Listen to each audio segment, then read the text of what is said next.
Students, we begin our study on the topic by first introducing to fluoride.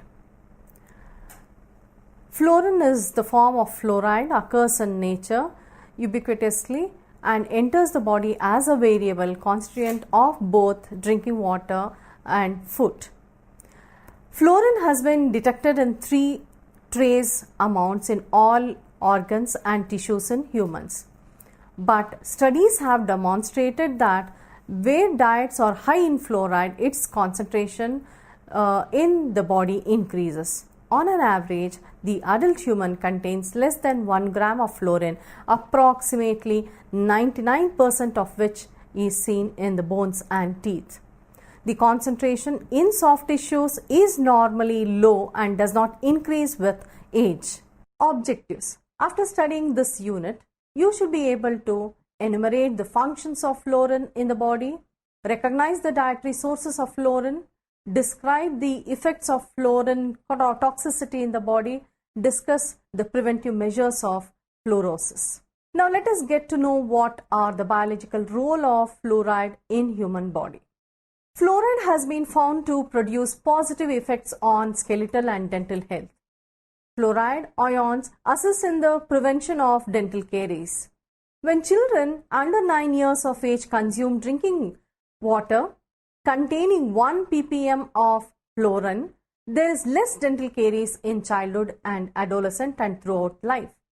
It is believed that fluoride present in bone and teeth imparts stability to these tissues, reducing the solubility of the minerals present in them. While some amount of fluorine is considered to be essential for the normal metabolism of bone and teeth, large dosages are known to be toxic.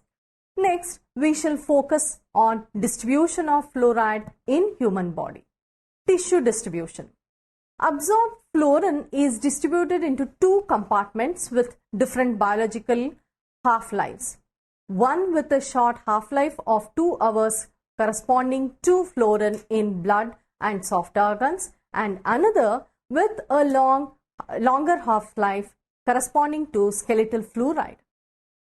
Balance studies have shown that about 50% of the absorbed fluoride is retained for a long time in the skeleton and 50% is excreted in urine within several hours. The fluorine content of human bones varies from 300 to 1000 microgram per gram of dry tissue depending on total fluoride exposure.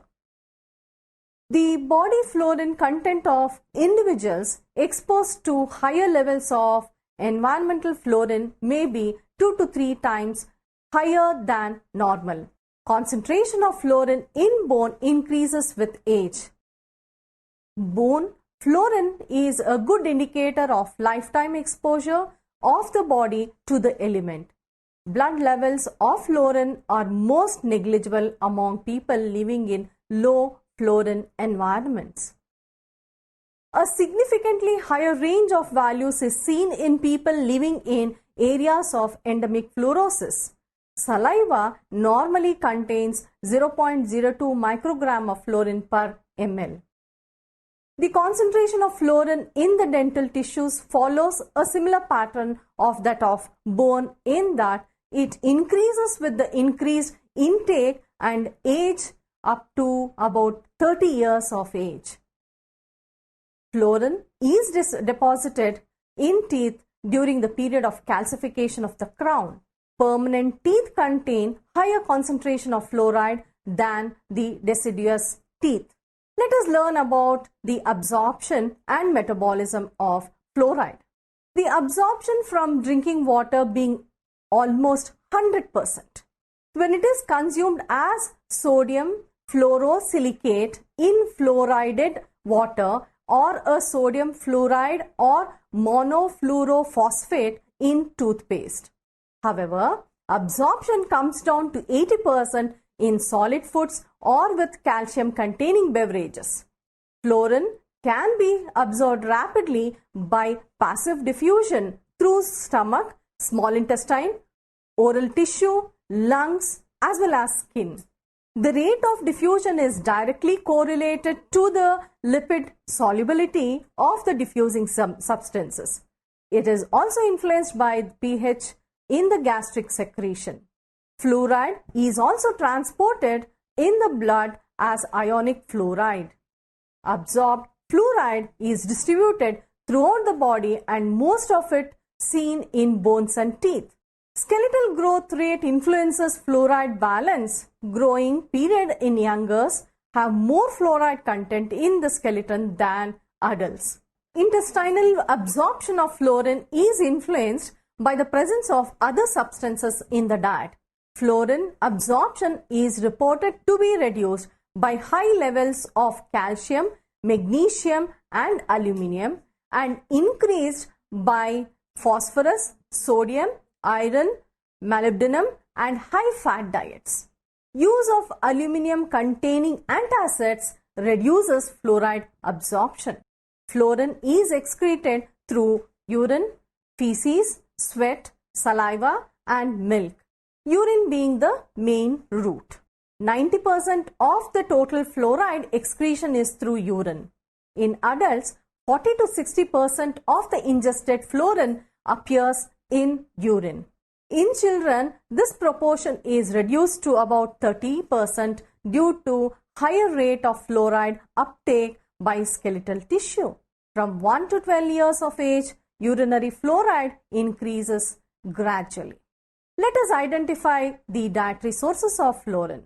Drinking water is an important source of fluorine in human body. The fluorine content of foods is influenced to a great extent by soil conditions, airborne fluorine emitted by industries, and indiscriminate use of fluorine-rich fertilizers and pesticides. Of the plant sources, tea leaves contain the highest concentration of fluorine. 50 to 90% of fluorine present in tea can be extracted into the infusion. Other fruits rich in fluorine are seafoods, sea salt, some pulses like red gram, Bengal gram and green gram, meat products, eggs and fruits are negligible sources of fluorine. Let us finally study the deficiency and toxicity of fluoride. Deficiency. Fluoride deficiency in experimental animals have been reported to result in curtailed growth, infertility and anemia. However, fluoride has not yet been proved to be an essential element for humans. But areas with low fluoride content of water supplies have high rates of dental caries. There is also an indication that a deficiency of fluorine results in an increased incidence of osteoporosis in the aged and diminished integrity of skeletal tissues. Toxicity. According to a report published by the European Union's Scientific Committee of Health and Environmental Risks, systemic exposure to fluoride in drinking water is associated with an increased risk of dental and bone fluorosis in a dose-response manner without a detectable threshold. Toxicity of fluorine is of two types, acute and chronic. Acute toxicity can occur following ingestion of large quantities of soluble fluoride compounds such as sodium fluoride. Intakes in the range of 1 to 5 mg per kg body weight produce gastrointestinal distress lasting for a few hours. A lethal dose is approximately 2 to 5 grams of soluble fluoride. Fluoride inhibits a large number of enzymes and diminishes tissue respiration and anaerobic glycolysis. Chronic toxicity of fluoride occurs due to the cumulative effect of consuming relatively high levels of fluoride continuously over several years. The term fluorosis covers a wide spectrum of clinical manifestations related to fluoride toxicity. Fluorosis is of two types, industrial and endemic fluorosis. Industrial fluorosis develops in factory workers chronically exposed to fluorine gas emanating from industries based on fluorine containing ores, for example, chrylite industry. Excessive fluoride exposure has also been associated with other chronic elements including nutrient deficiencies, arthritis, bone fragility, glucose intolerance, GI distress, thyroid diseases, and possibly cardiovascular diseases and certain types of cancer. Endemic fluorosis is a result of consumption of water or food containing high concentrations of naturally occurring fluoride over prolonged periods. In both these types of fluorosis, that is dental and skeletal tissues, are the primary targets and show the most significant changes. Endemic fluorosis is a serious public health problem in several parts of the world where drinking water contains more than 1 ppm of naturally occurring fluoride. Endemic fluorosis is prevalent in parts of India, China, Japan, Sri Lanka, USA, Germany, Canada, and Saudi Arabia. The most prominent features of endemic fluorosis are dental and skeletal abnormalities, widely known as dental and skeletal fluorosis respectively. Fluorosis is the very first visible indication that something is not quite right within us, and the health of your mouth proves to be quite an indicative tool. It allows for easy external visibility into our overall internal health. If fluoride is causing the enamel on our teeth to erode, what do you think it's doing to our skeletal systems and internal organs? Dental fluorosis. This is the very first sign of chronic fluoride toxicity, is exhibited by teeth. Ameloblast, the enamel forming cell, is the most sensitive cell to fluoride toxicity. Therefore, the enamel exhibits the first sign changes in chronic fluorine toxicity. The characteristics features of dental fluorosis is dental mottling. This mottling is characterized by minute abnormal white flecks, yellow or brown spots or striations scattered irregularly over the tooth surface. Dental mottling is confined more frequently to the permanent teeth. Premolars and secondary molars are the most commonly affected.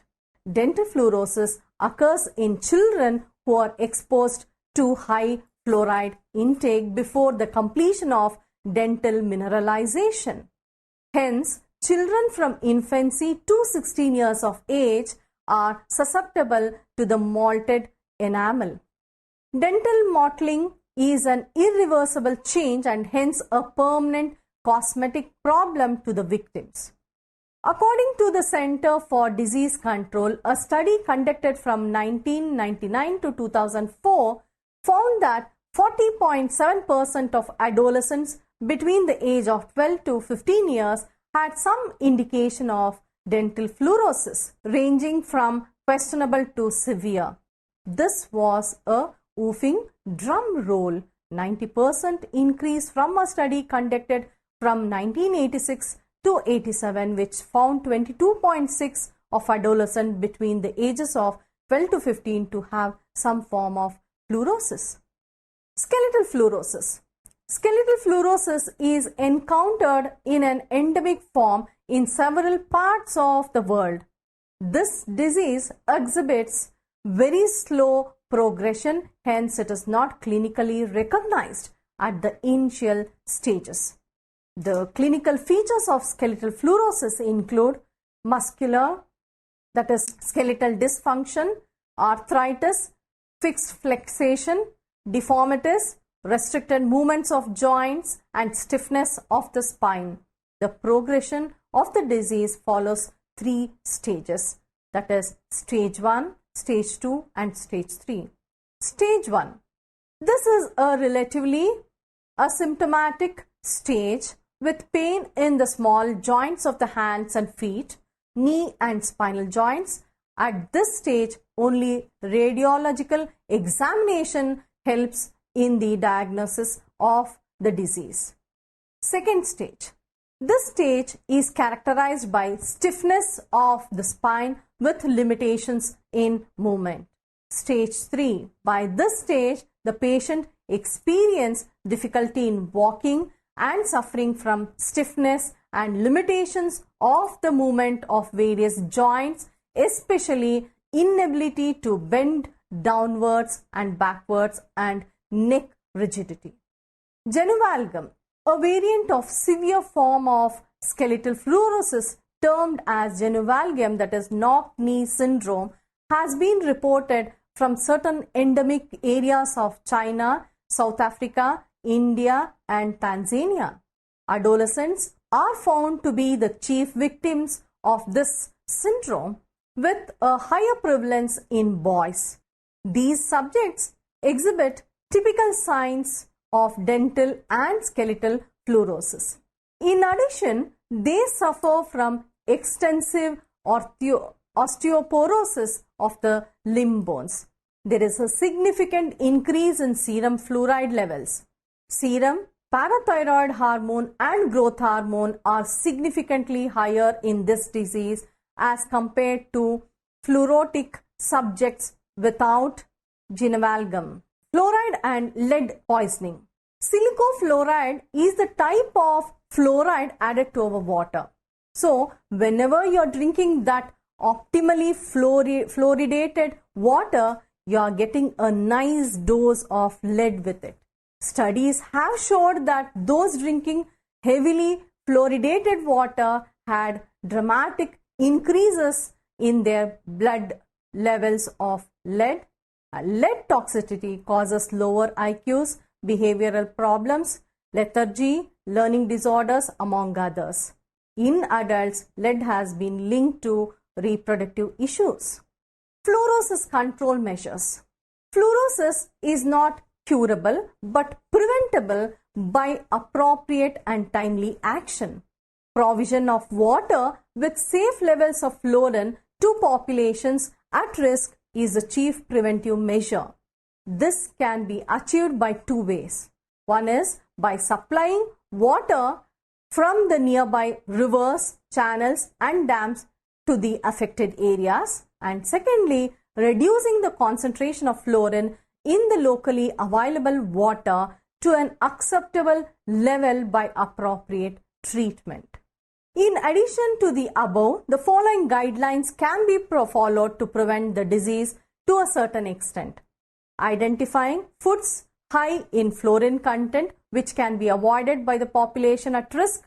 Educating communities against indiscriminate use of fluoride-rich pesticides and fertilizers which are known to cause substantial increase in fluorine levels of foods.